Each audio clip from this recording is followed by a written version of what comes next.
And I'm Heather Branch here with Mike asking for his insight on the things you can be working on now to better prepare for your financial future.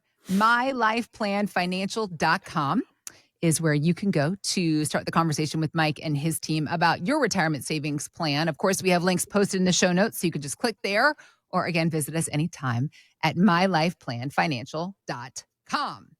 Summertime is your favorite time. I mean, in Michigan, you can't help but live for the summer weather. It's what we after get. Dealing with the many we get inches what we of get, snow. and we take it and love it. So we're going to talk vacation planning today, and how it all correlates back to the idea of the bigger picture. I mean, the ultimate vacation. Is retirement, should it not be like the ultimate vacation that we're all planning for? It's like summer break. Today? It's a never-ending summer break. Never-ending summer break. So my daughter just asked me the day, she goes, "What's your favorite part about summer?" And I said, the weather. Yeah. She goes, "What else?" I said, "That's it." Because as an adult, I don't get summer break. Right. So, what's ends. great is sitting in my conference room looking outside at how nice it looks. That's what's great about summer. Thinking about my 4 kids enjoying the beautiful summer weather while I'm sitting here. I get home and they're like, "We're tired from swimming all day in the pool." And I'm like, "Forget you guys. Tough life. You don't have problems. I don't want to hear about it. Yeah. When it comes to planning for summer vacation, people looking for more of a budget-minded and yet carefree vacation may lean into the idea of an all-inclusive resort. Yep. And the idea, of course, is you pay one price up front. And so you get your room, you get a lot of resort amenities. For a lot of people, it's a bonus that you get all the food and drink. I mean, for you with 4 kids, I have to wonder if using an all-inclusive is a budget way to go for when you've got 6 mouths to feed. Yeah. Does it help that like all the food's already paid for? I think sometimes it's a budget thing. Other times it's a convenience thing. Right. So Kimberly stays home with the kids. That's her career. And so when she does that, she's making breakfast, lunch, and dinner 7 days a week. When I'm home, I chip in with dinner and all that. But she's constantly preparing and cleaning up from and working on Never-ending kitchen, yeah. And then you go on vacation, and if you're not an Airbnb, if you're not at all-inclusive, like let's say you get an Airbnb, and we love doing Airbnbs, you have to go track down or make your own food every single meal. Same way, yep. If you go to a regular hotel, track down or make your own food. Again, sometimes just going to restaurants, but that's just like, well, now we got to get cleaned up and go to a restaurant, this and that. All-inclusive resorts, sometimes it's a matter of schedule. Like when we go to Mexico, we're taking our kids to the Dominican Republic here in a couple of weeks. We go to these places. I don't want to spend, like we're in Dominican Republic for 5 days. Yeah. I don't want to spend any portion of those 5 days thinking about what we should do about food, thinking about what we should do about cleaning up or anything. I want someone to clean my room and make my bed. I want someone to make our food and clear the table. I want it to be a true vacation because at home, that's the grind. And so there's a benefit there. Sometimes it's more expensive. Like you can get a better deal sometimes doing an Airbnb and going to a grocery store and all that, but you're working. So that's right. I think you pay for it one way or the other. You're either paying money or through your own personal labor. Yes. Yep. Yeah, I get that. This interesting point about the all-inclusive resorts, though, there was a travel writer talking about how first-timers often make the same mistakes, things like not researching before booking. I'm assuming that has to do with the value of the deal that you get because not all inclusive resorts are the same. No.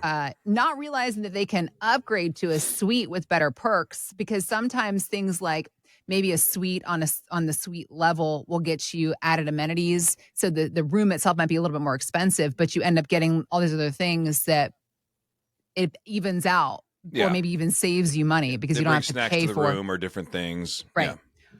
Not making dinner reservations extra early. This is something that my husband and I learned the hard way. A few years ago, we went down to the Bahamas, Baha Mar, and we didn't realize that at that resort we needed to make dinner reservations, and we were almost in trouble.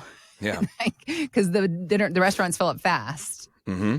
The whole idea about first-time mistakes is an interesting conversation because for people, I mean, goals when you're planning retirement and when you retire, the idea is you do it once, one time. So anybody that's retiring more than likely is a first-time retirer. If you're having to retire again, that means you didn't do it right the first time, and that's a whole other podcast that we need to get into.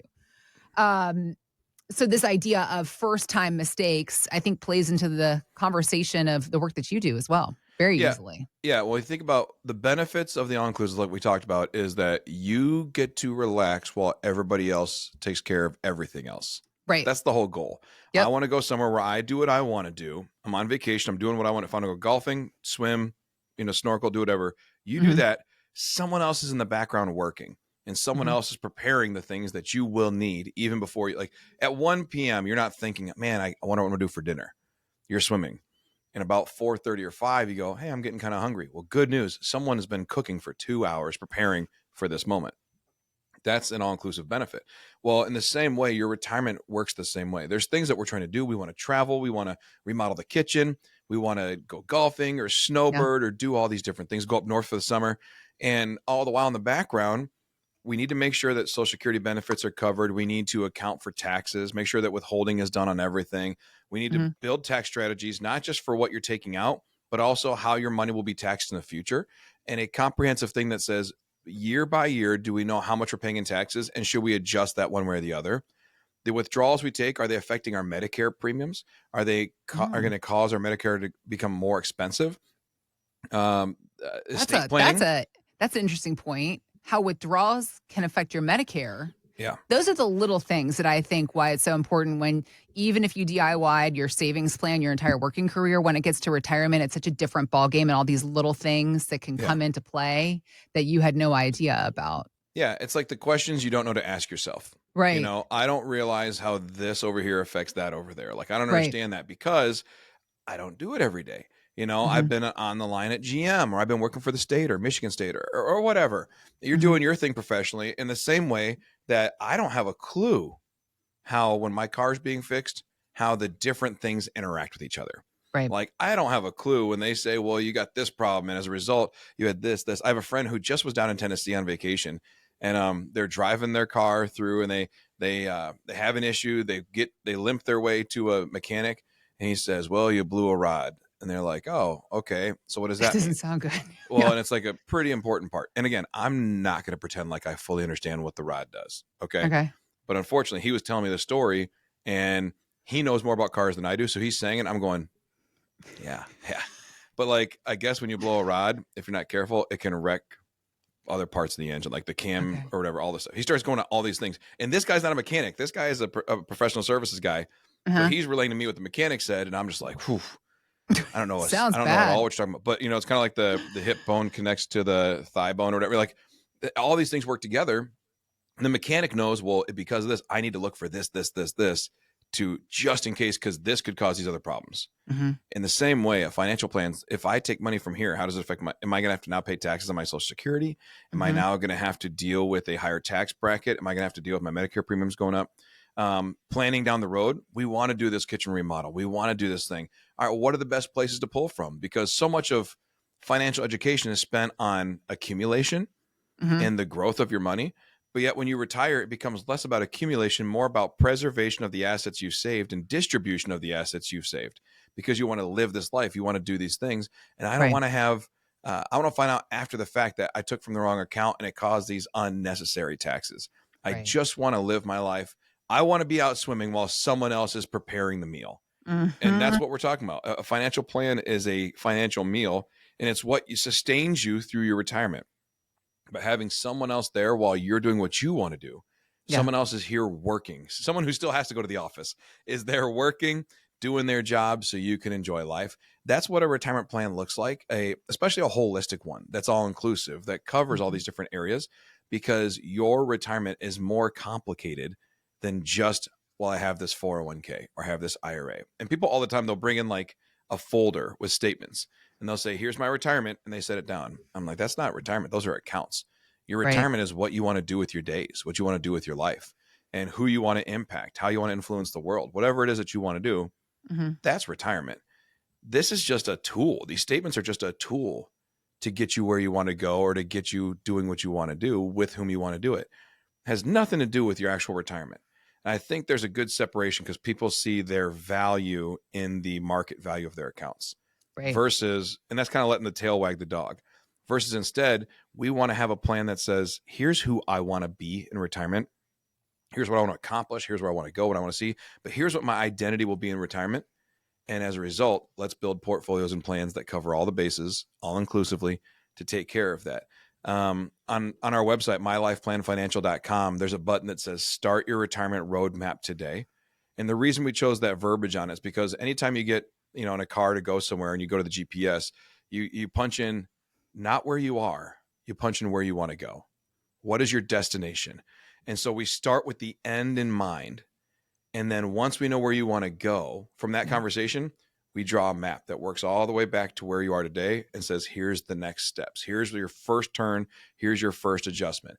And so we go from there. That's an all-inclusive plan. So on the website, there's a button, start your retirement roadmap today, mylifeplanfinancial.com. Just click the button. We'll gladly have these conversations, but start building towards your all-inclusive retirement plan. We also have links posted in the show notes, so you can just click there. Before we wrap up, I just wanted to hit on your idea of first-timer mistakes to avoid, because there's lists here we could look up. You can internet search all the different ideas. But according to Mike Douglas, especially thinking about folks that you work with, because I have to assume the majority of the people you meet are first-time retirees. Yeah. So what would you say if you were to list out 3 to 5 points of first-time mistakes that you would want? It's like, okay, if you take nothing else away from this podcast that you're listening to or watching, these are the 3 or 4 or 5 things that I would say avoid these first-timer mistakes. Yeah, absolutely. Number 1, don't go into retirement without a plan. Plan gives you permission. Plan gives you, it gives you awareness and education, right? So a plan is just saying, comprehensively, here's exactly what your accounts will look like month by month the rest of your life. Here's the taxes you pay every month. Here's your estate plan, all of that. This holistic model. That's the first thing. I think people treat it too much like an account, like I have this investment and that's whatever. Right. The second one is deal with taxes. Nobody wants to talk about taxes. Taxes are very important in the plan because you live in the net. You live in what you get after taxes. And if you want to remodel a kitchen, your builder is paid in the net. They're not paid in the gross. If you want to take vacations, you got to pay in the net, not in the gross. So you have to understand the effect, all the different decisions you make on taxes and how it affects other sides. Okay. The third one I'd say is make sure you're invested appropriately for who you are, not for who you were, and not for who the advisor is. Because a lot of times they say, well, I'm moderately conservative, so I've got this blend of 30 to 50 funds, and they should work themselves out over time. Well, that's just an easy way to manage it as an advisor. But instead to go through and say, all right, Heather, tell me about your family. Like, what do you guys want to see? What do you want to live? And then build a portfolio out accordingly and risk only what is going to be beneficial.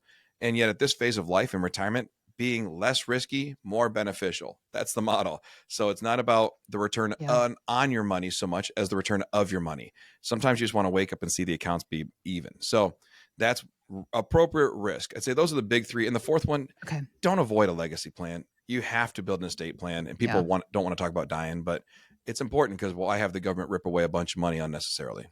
Right. Again, mylifeplanfinancial.com is our website. If you have questions, if you are getting ready to become a first-time retiree and you want to take all of your accounts and turn them into a plan, Mike and his team are ready to help you get to work on that. mylifeplanfinancial.com. We also have links posted in the show notes, so you can just click there.